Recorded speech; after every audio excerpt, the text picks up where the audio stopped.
Hey guys, Happy New Year. In today's video, we're going to walk through how I personally believe brands should be structuring their email teams. And in a couple weeks, we'll do the same topic, but for an agency. But today we're going to focus on e-commerce and direct-to-consumer brands, how I think you should structure your team. So in my opinion, there's 4 core roles. 3 of them I think are absolutely necessary, with the 4th being optional. The 4th is more of a nice to have. So the first, and by the way, we'll go into slides for each of these in particular, but at a high level, you'll need an email marketer or a strategist. You'll need a designer, a copywriter, and then a developer. The developer, in my opinion, is the one that's kind of a nice to have, not necessarily, but it is really a great thing to have. So let's dive into each one right now. So on the email marketer and strategist, this is your quarterback, for lack of a better way to describe it. This is the email team lead, and this person has to have experience within email in particular. If they know paid social or SEO and other things, great, but they really need to know email. They are going to be responsible for driving the growth of your email channel, right? That'll include both the strategy as well as getting their hands dirty and being in the weeds on the execution side. And they should be evaluated based on the dollar and the percentage growth of the email channel, right? So you want to see, month over month, quarter over quarter, year over year growth, both in terms of dollars. So they're increasing the dollar amount, and they're also increasing the percentage of your revenue coming from email.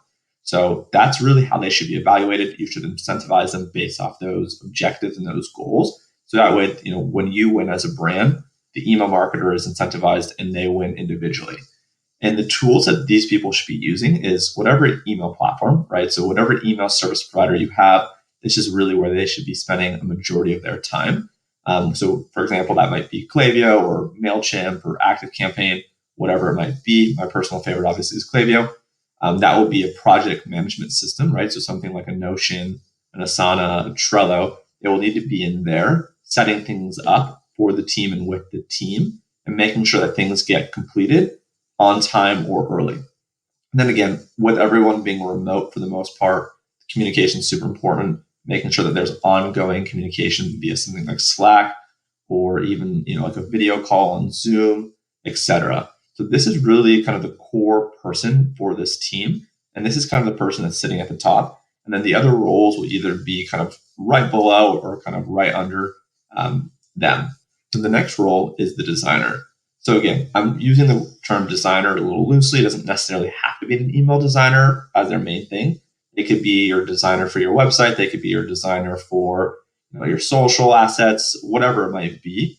But ideally, this person does have experience with email design. I think as you scale into 7 and 8 figures, you will need and want someone that's exclusively focused on email design. But in the earlier stages, right, when you have one designer, you might want to just make them do email design on top of whatever else they're doing. They just do need to dedicate time to email, as it really is an important channel, especially in 2021. So they are going to be responsible for all the email creative. Anything visual within the email will be on them and whatnot. So they'll be basically evaluated based off the quantity and quality of the output. How many emails can they spin out and how good is the quality? And on that same note, they should be evaluated based on the performance and the conversion of the creative. They should be working to increase the click-through and the placed order and all these different metrics that you care about by leveraging email design to move people towards the things you want to move them towards. And that is understanding the audience, right? The demo, whether it's a millennial teenager, right? Or whether that's, someone that's in their 50s or 60s, right?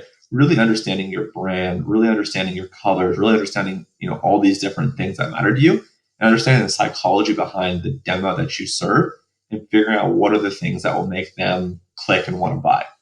And these people will use, a lot of the same tools. The big difference here is they'll mainly live in a design platform, something like a Figma or a Sketch or a Photoshop. Right? The project management tools will stay the same. Communication channels will stay the same. So this is the design role. Then the copywriter role, right? Basically the exact same as the designer. They're just now focused on email copy. Again, these people don't specifically have to be email copywriters that are just focused on email. As you do scale, you will want an email copywriter that's dedicated to email.